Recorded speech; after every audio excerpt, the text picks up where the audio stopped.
are left with the last section of this discussion, which is about the applications.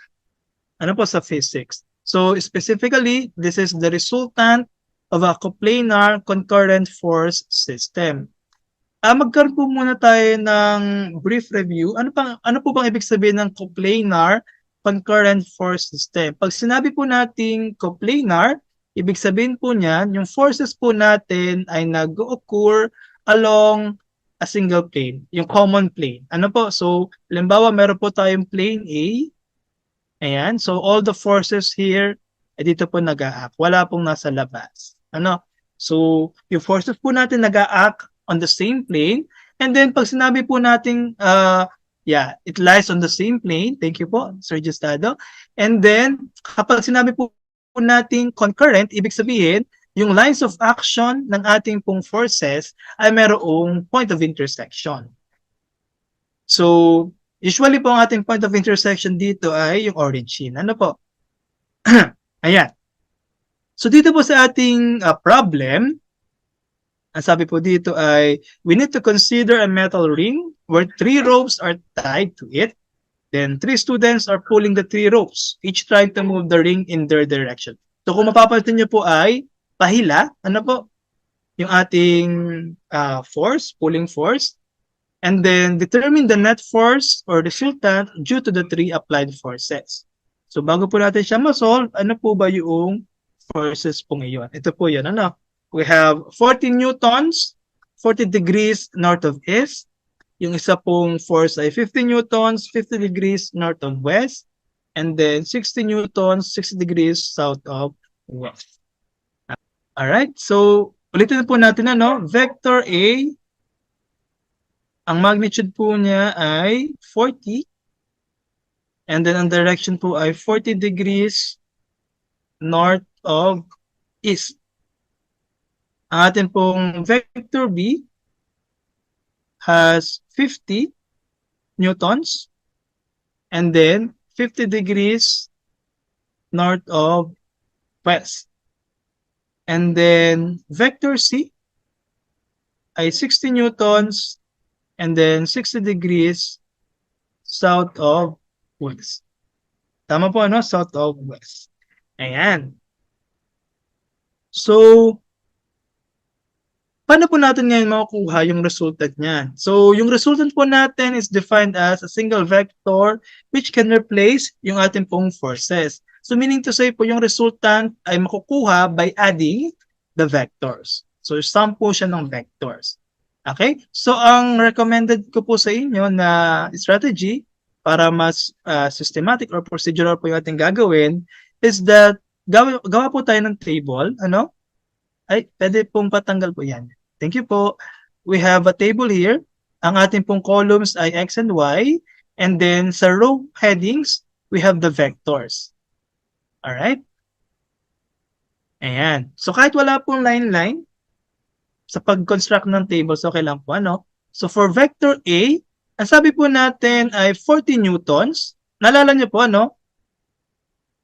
Bakit nawala? Ano pong nangyari? Ayan, so 40 newtons, ulitin ko na lang po ano, X, Y,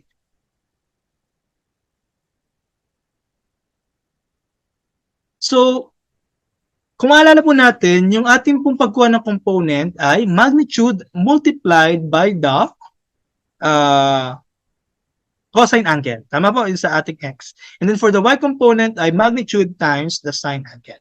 So we have 40 cosine 40 and then ito po ay 40 sine 40.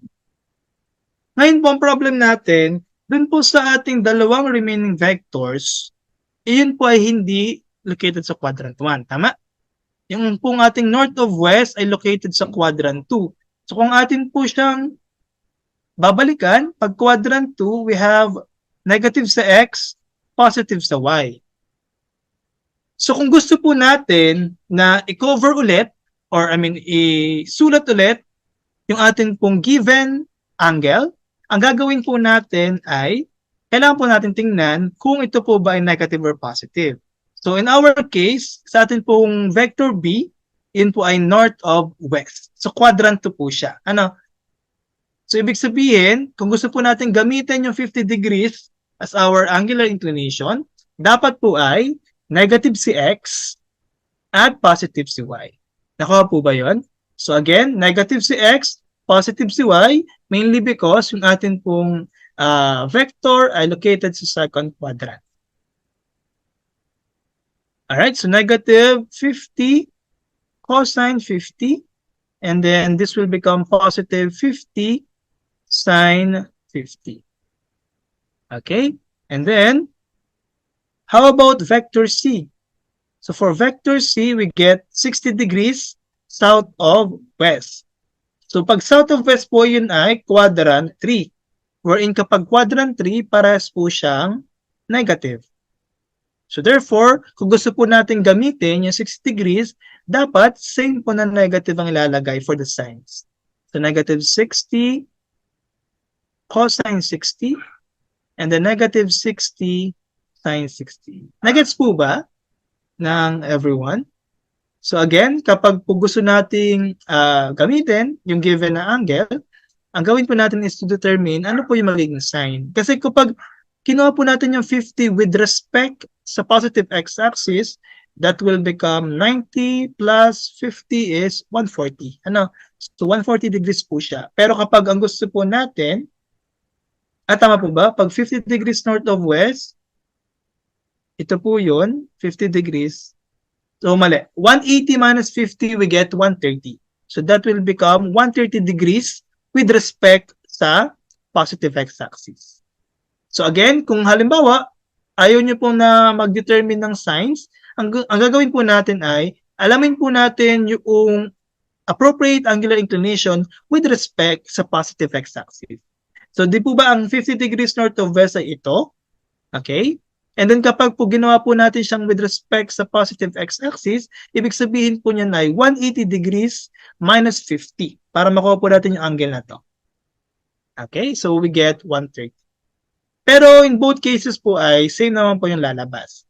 So you have the freedom para po pumili kung alin po yung approaches. Ito po yung aking pinili. Ayan po.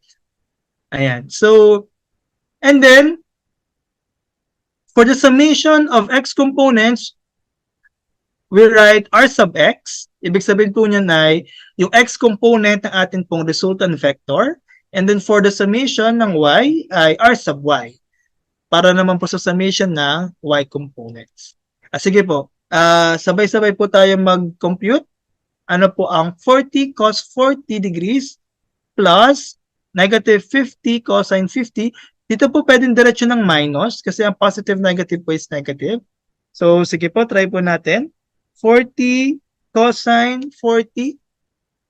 And then we have minus 50 cosine 50. And then minus 60 cosine 60. So we get negative 31. Sige po, negative 31.4976. Tama po, ano? Nakuha po ba? And for the y component naman po ay 40 sine 40 and then plus 50 sine 50 and then minus 60 sine 60. And we will get 12.0522. Ayan. So meron na po tayong x and y components ng resultant vector. Okay? Ngayon, ang gusto po natin is to determine what are the magnitudes and direction angles. And, opo, sige po, palitan niyo po, Sir Diosdado, ng in degree. Opo, try nyo pong palitan yung ating setup or setting ng calculator. Ayan. Sige po.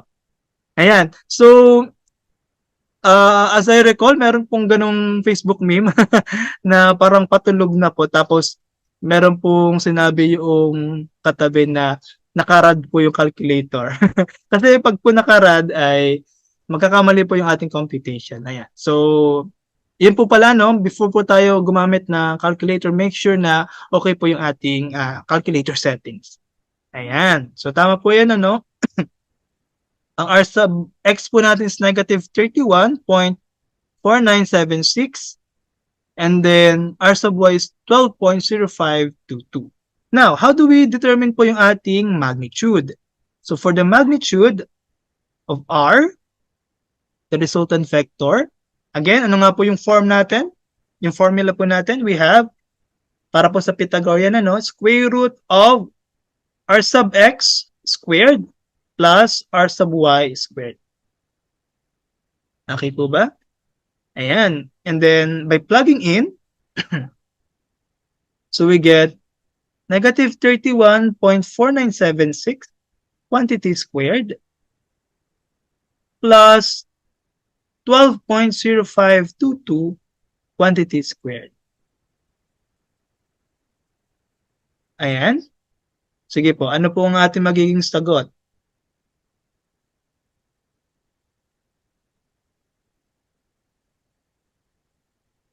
So, square root po ng negative 31.4976 squared plus 12.0522 squared. Ayan, tama po ano? 33.7440. Okay. Ayan po. Ayan po. So, we have newtons. Ano po? Kasi ang atin po ay force system. So, meron na po dapat yung unit of measurement para po siya maging realistic. Ano yung atin pong answer? Next. Ang atin pong next na gagawin is, kung meron po tayong hinahanap na resultant vector, dapat given din po yung kanyang direction angle. Di po ba sabi natin kapag resultant vector, ang definition po niya is that one particular vector, yung single vector that can replace all those force vectors. Ano? Yes. Yes, Sir Janaldo. So, pwede po mag-vary yung answer natin. Depende po sa pag-round off po natin. Ano? Kasi po pwedeng within dito po sa loob nag-round off na po kayo. Pag ginawa niyo po yon, ito po ay 33.7440. Pero pag nagdiretso niyo po sa calculator, ang lalabas po ay 33.7247. So, kasi po 72468. So, mag-round up po tayo. Ayan. Pero yun nga po, depende po sa convention niyo with your teachers. Ano? So, kung mag-impose po kayo ng convention na for every computation, mag-round off na po ng number of particular number of decimal places, mas okay po yun. Ano, para hindi din po ito pong students kung paano po tayo magra-round up. Ayan. So, yun po. Balik po tayo sa kanina sa direction angle. Nabanggit po natin na kapag kukuha po tayo ng theta, ito with respect na po sa R, ano? Ayan. Ang formula po natin ay arctan, and then, i-disregard po muna natin yung signs. Ano? So, dun po muna tayo sa y component over x component. So, ano po mangyayari? We have 12.0522 over 31. Bakit po nagalaw? Sige po, ulitin ko na lang po. Ang theta sub r is going to be tan inverse or arctan ng, ano nga po ulit yung ating y component? We have 12.0522 over 31.4976. Ayan. So, ano po magiging answer natin? Sige nga po. So again, pwede po mag-vary yung answers natin. Depende po sa pag-round off po. Kung halimbawa mag-round off po tayo within the quotient, dito po sa ating argument, tapos po saka pa po natin siya ginamitan ng arctan, iba po siya kapag diretsyo na. So try po natin yung diretsyo na arctan, and then we have 12.0522. Then for the x component, 31.4976. Ayan. So, correct. We have 20.93. Pero ang na-compute ko po dito ay 9388 kapag po diretso. So, yung 9384 po siguro ay kapag nag-round up. So again, pwede pong mag-vary yung answers natin, ano? So minimal na lang naman po yung ating error. Okay? Ayan. So, yung ating pong participant, nagbigay na po ng directions, ano? Ang gagawin po natin ngayon, how do we decide for the secondary directions? Ang gagawin po natin ay, let us recall, ano ba yung ating pong signs? For the x component, yun ay negative. Pag sa y component, yun po ay positive. So again, ano pong quadrant ang negative positive? Quadrant. Yes, quadrant 2 po, ano? And kapag quadrant 2, ano po yung ating secondary directions? We get, pag quadrant 2 po ay, ayan, correct. We have north of west. Okay po, ano? So, again, if gusto po nating i-visualize, ano, ganito po yung mangyayari. So, meron po dito isang force, meron po dito isang force, tsaka po meron isang force. Kapag gusto po natin silang paltan ng isang force lang, ang mangyayari po dyan ay ito. Ano? Ano nga po yung magnitude kanina? 33. And then, 20.93388 degrees north of east. So, ito po yun. Ano? Yan. So, ang magnitude po niya is 33 point something. And then, yung ating pong angular inclination ay 20.9388. And notice na ito po ay north of east. So, again, ang ating pong geometric interpretation ng resultant, it can replace all those force vectors. Ano po? Ayan. So, ito po yung tinatawag nating coplanar, lying on the same plane, and then concurrent. Kasi yung ating pong forces ay, yung lines of action ng ating pong forces, nagmi-meet at a certain point. Ano? Meron po silang point of intersection. Alright? Ayan.